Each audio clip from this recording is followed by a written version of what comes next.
Israel में पलटवार करते हुए अब हिजबुल्लाह ने नाजरत से लेकर हाइफा तक दहलाया है। नाजरत यानी वो शहर जिसे ईसा मसीह का गृहनगर माना जाता है, और हाइफा यानी इजराइल का सबसे बड़ा पोर्ट सिटी, जहां पर इजराइल का सबसे बड़ा सैन्य बेस भी है। नमस्कार, मैं हूं मधुरेंद्र कुमार और आप देख रहे हैं मेरे साथ रणनीति। और आज चर्चा इस बात की कि किस तरह से दरअसल इजराइल पर अब हिजबुल्लाह ने पलटवार शुरू किया है। लगातार अपने हमलों से इजराइल के एक एक इलाके को हिजबुल्लाह दहलाता नजर आ रहा है, और इतना डीप पेनिट्रेशन इससे पहले कभी हिजबुल्लाह के हमलों में नहीं देखा गया। अब जो रॉकेट दरअसल हिजबुल्लाह इस्तेमाल कर रहा है वो रॉकेट भी बेहद सोफिस्टिकेटेड है, और फाडी 1 और फाडी 2 जैसे रॉकेट का इस्तेमाल भी इससे पहले हिजबुल्लाह ने इजराइल के खिलाफ नहीं किया था, और इजराइल को ये मालूम भी नहीं था कि इस तरह के सोफिस्टिकेटेड वेपन्स हिजबुल्लाह ने कहाँ रखे हैं। और अब इसके हमले से भी इजराइल जो है वो दहलता नजर आ रहा है। पलटवार करते हुए इजराइल ने भी एक बार फिर से खास तौर पर आप देखिए तो हिजबुल्लाह के कई ऐसे ठिकानों को दहलाया है जहां पर दरअसल उसको रॉकेट लॉन्चर्स होने का शक था। और इस वक्त की स्थिति में आप देखिए तो हिजबुल्लाह के हमलों को जरा इजराइल के मैप पर देखिए तो आपको मैं उस मैप से रूबरू कराता हूं कि ये हमले इस वक्त हिजबुल्लाह ने कहां कहां किए हैं। तो हाइफा जो कि सबसे बड़ा पोर्ट सिटी है, वहां पर उसके सैन्य बेस के अलावा आप देखिए तो एयरबेस, और उसके साथ साथ आप देखिए तो रामत डेविड का एरिया जो कि सबसे बड़ा एयरबेस है, वहां पर हिजबुल्लाह के हमले हुए हैं। नाजरत जो कि मैं बता रहा हूं कि वो ईसा मसीह का गृहनगर है, वहां पर भी हमले हुए हैं और काफ़ी आगजनी के विजुअल्स वहां से भी आए हैं। उसके अलावा एफुला, साथ ही लोअर गैलीली का इलाका लगातार हिजबुल्लाह टारगेट करता रहा है, और इस टारगेट में भी इस वक्त लोअर गैलीली का इलाका हमें साफ तौर पर दिखाई दे रहा है। इजराइल घाटी, ये भी इलाका पूरी तरह से दहला है, और जेजरेल घाटी जो है वहां पर तकरीबन 140 से ज़्यादा रॉकेट डाले गए हैं, और 4 से ज़्यादा हम कहें कि राउंड ड्रोन वहां पर हिजबुल्लाह ने फायर किए हैं। ये समूचा इलाका ऐसा है जहां इस तरह का हमला इससे पहले कभी नहीं देखा गया जो हिजबुल्लाह ने कर दिखाया है। और हिजबुल्लाह के साथ इजराइल के जो हमले हैं दरअसल वो बदस्तूर जारी हैं। ऐसे में हिजबुल्लाह का कहना यह है कि उसका टॉप कमांडर जो कि इस पूरे हमले में मारा गया है, उसका बदला हिजबुल्लाह आगे और भी लेता रहेगा। हम बात कर रहे हैं इब्राहिम अकील की, उस शख्स की जिस पर दरअसल 58 करोड़ का इनाम था, उस शख्स की जो कि नसरुल्लाह के बाद नंबर 2 माना जाता है, उस शख्स की जो कि आप समझिए कि न सिर्फ टॉप कमांडर था रादवान फोर्स का, बल्कि जानकारी के मुताबिक वो हिजबुल्लाह के जो ऑपरेशनल यूनिट है उसको भी हिट कर रहा था, और वो इजरायली हमले में मारा गया। यानी फुआद शुक्र के बाद आप देखिए तो दूसरा सबसे बड़ा कमांडर अगर इस हमले में मारा गया तो दरअसल अकील ही था। अकील पर अगर हम अकील की हिस्ट्री देखने की कोशिश करें तो उसकी चर्चा थोड़ी बाद में कर लेंगे, लेकिन अभी फिलहाल हमलों का जो एक्सचेंज दिखाई दे रहा है उसमें आपको ये लिए जानना ये भी जरूरी है कि पिछले दिनों जो इजराइल ने दरअसल हाइब्रिड वॉरफेयर का सबसे बड़ा चेहरा दुनिया के सामने दिखाया, और जिस तरह से एक एक कर इजराइल के हमलों में हमने देखा कि न सिर्फ फटते हुए पेजर बल्कि दूसरे दिन जो है वॉकी टॉकी नजर आए, उसमें अब तक हताहतों की संख्या जो है, मरने वालों की संख्या जो है 47 से ऊपर जा चुकी है। और साथ ही जानकारी ये मिल रही है कि इसमें कई टॉप कमांडर भी दरअसल हिजबुल्लाह के शामिल हैं जिनके नाम हिजबुल्लाह नहीं बता रहा। लेकिन दोनों तरफ से जो एक्सचेंज ऑफ फायर चल रहा है वो बतलाने के लिए काफ़ी है कि ये पूरी तरह से भले ही लड़ाई ज़मीन पर नहीं हो रही हो, लेकिन जो नॉन कॉन्टैक्टिंग वॉरफेयर या हाइब्रिड वॉरफेयर का नमूना इस वक्त हिजबुल्लाह और इजराइल के बीच दिखाई दे रहा है, वो बतलाने के लिए काफ़ी है कि दोनों ही एक दूसरे के खिलाफ हमलों को लेकर इस तरह से दिखाई दे रहे हैं जैसे ये कोई फुल फ्लेज वॉर हो। जिस तरह से बारूद की बारिश हो रही है, ये बतलाने के लिए काफ़ी है कि दरअसल इजराइल भी सुरक्षित नहीं, और हिजबुल्लाह के ठिकाने तो लेबनान में दहल ही रहे हैं, लेकिन हिजबुल्लाह के पास जो अभी ताकत है उसका पूरा प्रदर्शन बाकी है, क्योंकि जिस रॉकेट से हमला हिजबुल्लाह ने किया है वो कम शक्तिशाली नहीं।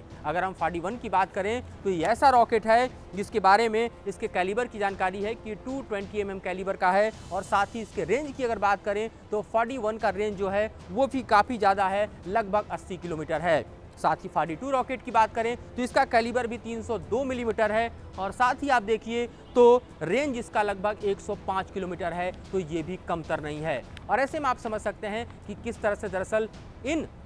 हमलों के जरिए अब हिजबुल्लाह इजराइल पर पूरी तरह से हमलावर होता हुआ नजर आ रहा है और इन हमलों के जरिए हिजबुल्लाह जो है वो खास तौर पर आप देखिए तो इजराइल के सामने अपनी शक्ति का प्रदर्शन करने लगा है। और इस ताकत के प्रदर्शन के आगे हम देख रहे हैं कि इजराइल भी पलटवार करने में कोई कसर नहीं छोड़ रहा। इजराइल का भी पलटवार लगातार जारी है, लेकिन इस पलटवार के क्रम में हमें देखना होगा कि कहीं ये पूरी तरह से ऑल आउट वॉर या फुल फ्लेज वॉर में स्थितियां तब्दील न हो जाएं, जिसकी आशंका अब प्रबल होती दिखाई दे रही है। खास तौर पे आप देखिए तो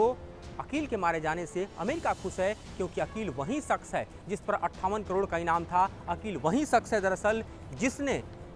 ट्रक ब्लास्ट जब किया था 1983 में, तो उस वक्त तकरीबन आप समझिए कि अमेरिकी दूतावास के अधिकारी सहित जो मैरीन वहाँ ब्रिगेड था उसके तकरीबन 300 लोग मारे गए थे। तो उसका बदला दरअसल लेकर इजराइल ने अमेरिका के आगे एक तरह से ये तस्वीर पेश की है कि किस तरह से लड़ाई सिर्फ इजराइल की नहीं है बल्कि ये अमेरिका की भी है। हालात इस वक्त हम देख रहे हैं कि इजराइल और ख़ास तौर पे लेबनान के बीच खराब होते जा रहे हैं। लेबनान बॉर्डर पर इजराइल की सेना पूरी तरह से मुस्तैद है ग्राउंड ऑपरेशन करने के लिए। अभी ये भी जानकारी मिल रही है कि इजराइल के रक्षा मंत्री जो हैं गैलेंट, उन्होंने एयरबेस का दौरा किया है और कहा है कि पूरी तरह से इजराइल तैयार है हिजबुल्लाह के खिलाफ किसी भी तरह के वॉर जोन में जाने के लिए, और आगे भी ये कार्रवाई जारी रहेगी। तब तक ये कार्रवाई जारी रहेगी जब तक नॉर्दर्न बॉर्डर से विस्थापित लाखों की संख्या में इजराइल अपने घरों में सुरक्षित वापस नहीं लौट आते हैं, तब तक ये कार्रवाई जारी रहेगी। इसका ऐलान किसी और ने नहीं बल्कि खुद गैलेंट ने किया है। ये बतलाने के लिए काफ़ी है कि किस तरह की स्थिति और किस तरह की परिस्थिति से इस वक्त हम देख रहे हैं कि लेबनान बॉर्डर गुजर रहा है। खासतौर पे आप देखिए तो इन हमलों की जद में आते हुए जो इस वक्त लोग हैं उनकी संख्या लगातार बढ़ती जा रही है। हताहत अगर हिजबुल्लाह के लोग हो रहे हैं, लेबनान के लोग हो रहे हैं, तो इजराइल के भी लोग हो रहे हैं। ये और बात है कि उसका फिगर दुनिया के सामने नहीं आ रहा, उसका फिगर प्रेजेंट नहीं किया जा रहा। लेकिन मौजूदा स्थिति परिस्थिति में हम आपको ये बतला सकते हैं कि एक तरफ टर्की जो कि एक प्लान ड्रॉ कर रहा है कि किस तरह से हिजबुल्लाह को मदद करना है, किस तरह से इजराइल पर हमला करना है। दूसरी तरफ अमेरिका और नेटो पूरी तरह से चाक चौबंद हैं कि अगर युद्ध भड़कता है तो उन्हें अपनी भूमिका कैसे निभानी होगी। इस वक्त सारा फोकस जो है आप देखिए गजा से निकलकर लेबनान पे शिफ्ट हो गया है, और इस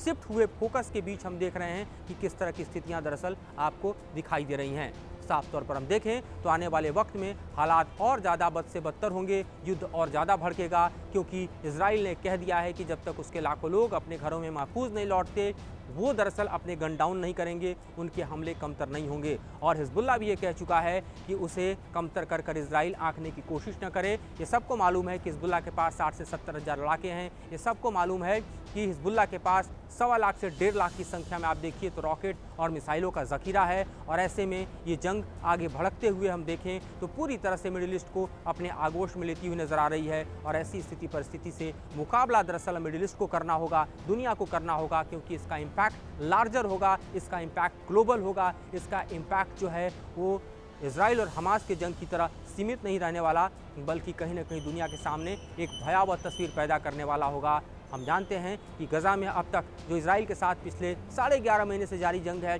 40,000 से लोग ज़्यादा उसमें मारे जा चुके हैं, लाखों लोग घायल हैं। लेकिन अगर जंग हिजबुल्लाह और इजराइल के बीच होती है तो जाहिर तौर पर ये फुल फ्लेज वॉर ऐसा होगा जिसमें इजराइल और लेबनान के कमोबेश लाखों लोग जो हैं वो मारे जा सकते हैं, क्योंकि जिस तरह के सॉफिस्टिकेटेड वेपन्स दोनों तरफ हैं, जिस तरह से हमले की कैपेबिलिटी दोनों तरफ से है, जिस तरह से हिजबुल्लाह ने बार बार हमने देखा है कि इजराइल के आयरन डोम को टेस्ट करते हुए दिखला दिया है कि इजराइल का आयरन डोम इजराइल की हिफाजत हिजबुल्लाह के हमलों से नहीं कर पाएगा जब हिजबुल्लाह फुल फ्लेज वॉर में उतर जाएगा। तो ऐसी स्थिति में समझना बेहद ज़रूरी है कि ये जंग कितना भयावह होने वाला है। और ऐसे में अगर दुनिया की महाशक्तियाँ इंटरफेरेंस करते हुए इस जंग को नहीं रोकती है तो ये जंग नहीं रुकने वाला, बल्कि ये जंग जो है कहीं न कहीं इंसानियत पर एक बार फिर से भारी पड़ती हुई दिखाई देगी।